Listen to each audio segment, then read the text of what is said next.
Muhammad, sebelumnya kita sholawat terlebih dahulu kepada junjungan Nabi Agung Muhammad Shallallahu Alaihi Wasallam. Lanjut kita doa satu. Karena saya pengen ke Palembang. Boleh ya, Ami? Boleh nggak? Boleh nggak, Mi? Abi mau ke Palembang ini. Nah, sendiri dong. Assalamualaikum sahabat yang berbahagia. Aksi Gus Nur Samsun kali ini adalah untuk mencari keberadaan Bang Sapulidi, seorang sahabat sejati yang tertangkap oleh gerombolan para preman di Palembang. Tetapi sebelum menyaksikan aksi tersebut, mari sejenak kita panjatkan doa kepada Allah Subhanahu wa Ta'ala. Semoga kesejahteraan dan keberkahan selalu terlimpahkan kepada para sahabat semuanya. Kekhawatiran Gus Nur Samsun itu muncul ketika dia menyaksikan video gerebek preman Sapulidi di channel YouTube-nya. Ketika Sapulidi melakukan aksi mendatangi preman Mat Gajah dan para anak buahnya di tanah kelahirannya, ternyata Bang Sapulidi diketahui bernasib sial. Dia ditangkap oleh preman Mat Gajah dan anak buahnya yang memang dikenal sangat hebat dan kejam. Dan karena itulah Gus Nur Samsun menjadi sangat khawatir dengan keadaan dari sahabat sejatinya itu. Gus Nur Samsun sangat berharap, tidak ada hal yang tidak diinginkan menimpa sang sahabat. Dan karena itulah Gus Nur Samsun punya inisiatif untuk mendatangi titik lokasi Bang Sapulidi, ketika ditangkap oleh para preman itu. Dia ingin memastikannya sendiri, hal apa yang sebenarnya terjadi dengan sahabatnya itu. Sebenarnya Gus Nur Samsun tetap yakin bahwa Sapulidi akan bisa mengatasi kesulitannya. Akan tetapi ketika melihat rekaman video tersebut, tetap saja Gus Nur Samsun masih belum merasa tenang. Apalagi ketika Gus Nur Samsun berkali-kali menghubungi adik dari Sapulidi belum ada respon dan tanggapan, Gus Nur Samsun semakin merasa gelisah. Sehingga di tengah kesibukannya yang ada dalam perjalanan bersama keluarganya, Gus Nur Samsun bertekad akan datang ke Palembang untuk mengobati kegelisahannya. Dan karena itulah kali ini dia akan menggunakan sebuah ilmu ajaib yang sangat jarang dilakukannya jika tidak dalam terpaksa. Yaitu ilmu tembus gaib, sebuah ilmu yang langsung bisa membawanya ke tempat yang diinginkannya. Dan sebelum melakukan aksinya tersebut, Gus Nur Samsun kemudian meminta keluarga dan para santrinya untuk menunggu di sebuah masjid tempat mereka beristirahat. Dan dia akan terbang sendiri ke Palembang, dengan ilmu tembus gaibnya tersebut. Lalu bagaimanakah cara Gus Nur Samsun untuk melakukan aksi ajaibnya itu? Dan apakah yang didapatkan Gus Nur Samsun tentang nasib sahabatnya? Maka silahkan disaksikan video ini selengkapnya. Ini adalah aksi nyata dari Gus Nur Samsun. Ambil sisi baiknya dan buanglah sisi buruknya. Semoga aksi kali ini bisa memberi manfaat, juga bisa menghibur sahabat semuanya. Kontennya di sini lagi, Bos. Hah? Gak naik. Simpel aja. Gila kok jaga-jaga. Emang saya seperti jaga-jaga. Oh, lanjutin aja. Nah, tadi saya lupa. Ada enggak kan kalau lupa ngajak kan? Kayaknya ketinggalan nih. Bukan kamu yang ketinggalan. Oh gitu. Kameranya yang ketinggalan. Ini yang modal siapa, Bos? Kalau nggak sama saya. Nanti saya pengen video. Oh gitu. Saya berhenti nih, Pak. Jadi tadi kameramen Terus.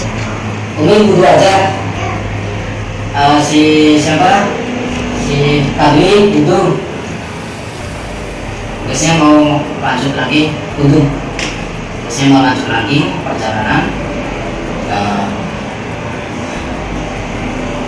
apa namanya itu, kita meluncur lagi. Kameranya tak bawa ya Faris. Terus. Nanti Faris sama Umi sama Fadli terus out lanjut sholat, terus Tapi sampai berangkat sendiri ini, Bos. berangkat sendiri mungkin gak lama tuh cuma ngecek lah. Oh gitu. Terus.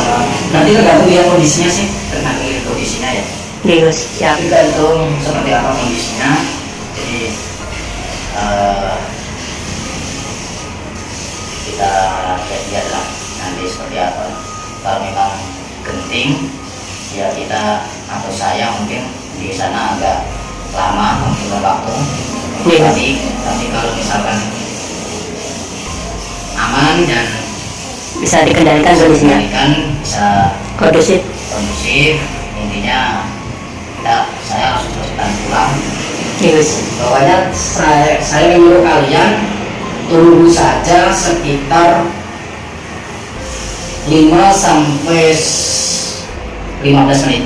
5 menit sampai 15 menit tunggu saja di rest area. Iya Gus. Nanti pokoknya insya Allah kalau memang keadaan yang kondusif terusnya antar balik. Berarti sambil nunggu sambil makan dulu ya Gus. Ah. Sama Umi. Terus ini di Gimana Gus? Iya Gus. Guysnya mau pegang kamera ya. Oke. Iya Gus. Alhamdulillahirabbil alamin.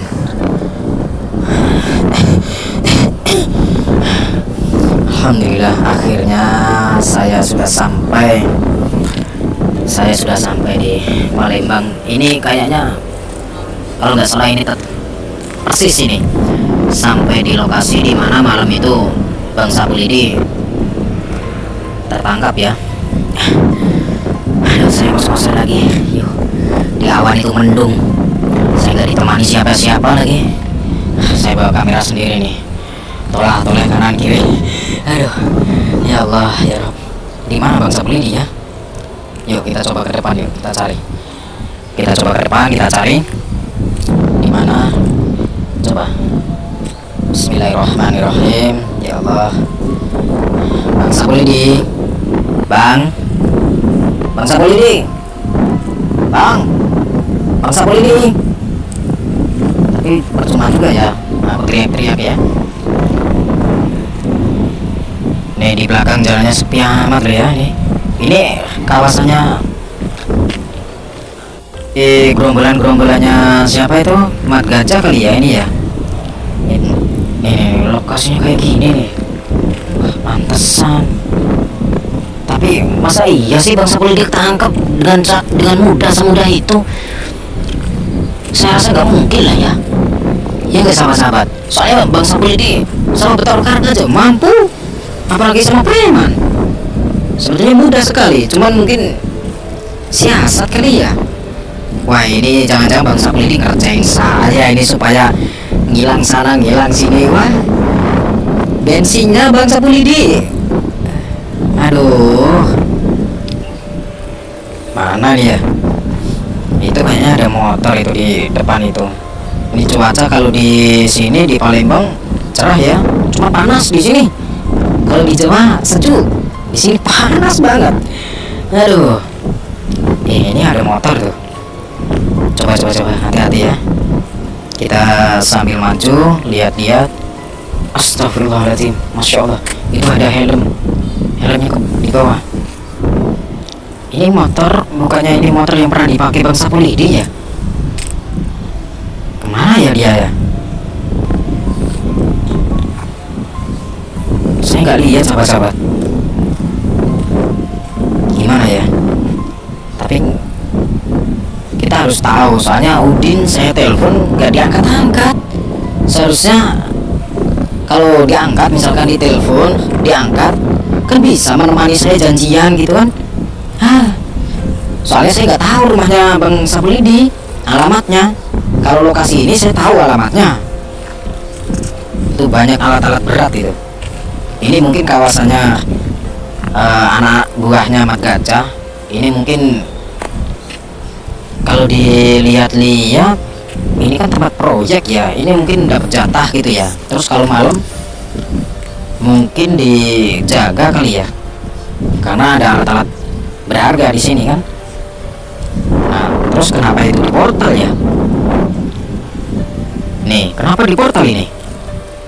Wah, ini nggak bener ini. Tapi Bang Sapulidi kemana ya?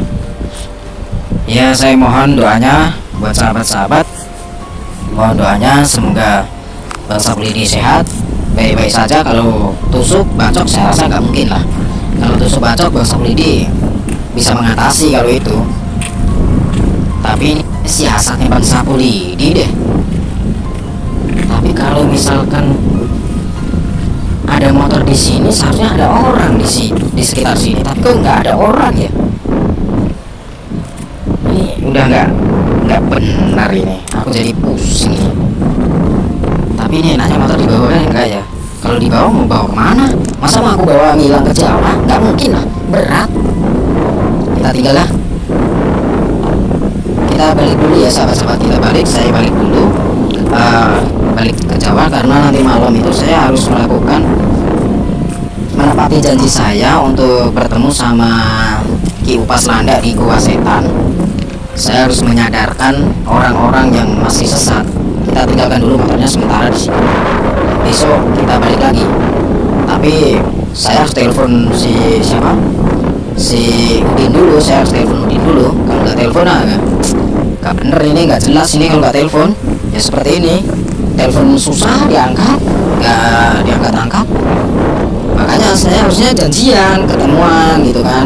Barangkali Udin tahu lokasinya Bang Sapulidi kemana gitu kan. Oke sahabat-sahabat, kita langsung pulang saja ya. Bismillahirrahmanirrahim. Kita langsung pulang ke Jawa. Asyhadu la ilaha illallah wa asyhadu anna Muhammadar Rasulullah. Asyhadu la ilaha illallah wa asyhadu anna Muhammadar Rasulullah. Asyhadu la ilaha illallah wa asyhadu anna Muhammadar Rasulullah. La ilaha illallah Muhammadar Rasulullah. Alhamdulillah ya Allah. Loh, ini kok saya di mobil?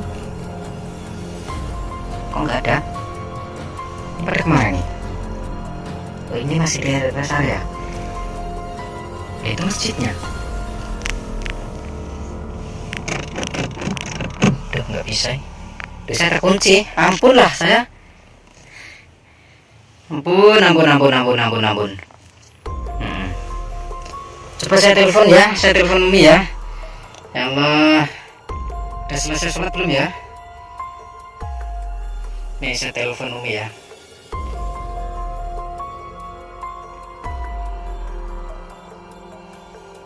Saya telepon Umi.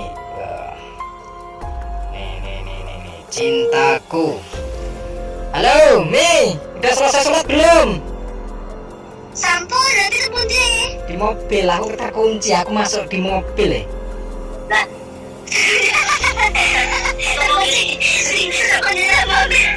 Malah diketawain. Sini, masuk mobil.